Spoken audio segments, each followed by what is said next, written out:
தெளிவாக தலைவர் கலைஞர் அவர்கள் இந்த மதுவிலக்கு கொள்கையை நாங்கள் அமல்படுத்துவோம் என்று அறிவித்த உடனேயே திராவிட முன்னேற்ற கழகத்தில் இருக்கக்கூடியவர்கள், மது ஆலைகளை நடத்தக்கூடியவர்கள் அல்லது அவர்கள் உறவினர் நடத்தினா கூட இதை நிச்சயமாக நாங்கள் மூடிவிடுவோம் என்று அவர்கள் தெளிவாக சொல்லியிருக்காங்க. நாங்கள் மூட மாட்டோம், மற்ற மாநிலங்களுக்கு அனுப்புவோம் அப்படிங்கறத கூட சொல்லாம நாங்கள் இதை மூடிவிடுவோம் என்று தெளிவாக அவர்கள் அறிவித்திருக்கிறாங்க. திமுக எதிர்க்கட்சியாக இருக்கும் பொழுது சாராய கடைகளை மூட வேண்டியதற்கான காரணங்களை கூறிய கனிமொழி, திமுக ஆட்சிக்கு வந்த பிறகு அது பற்றி செய்தியாளர்கள் வினவியதற்கு பதில் சொல்ல முடியாமல் திணறியதை சீமான் நடித்து காட்டினார்.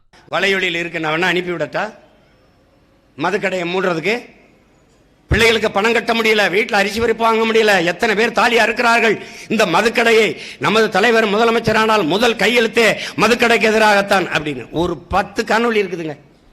இருக்கா இல்லையா?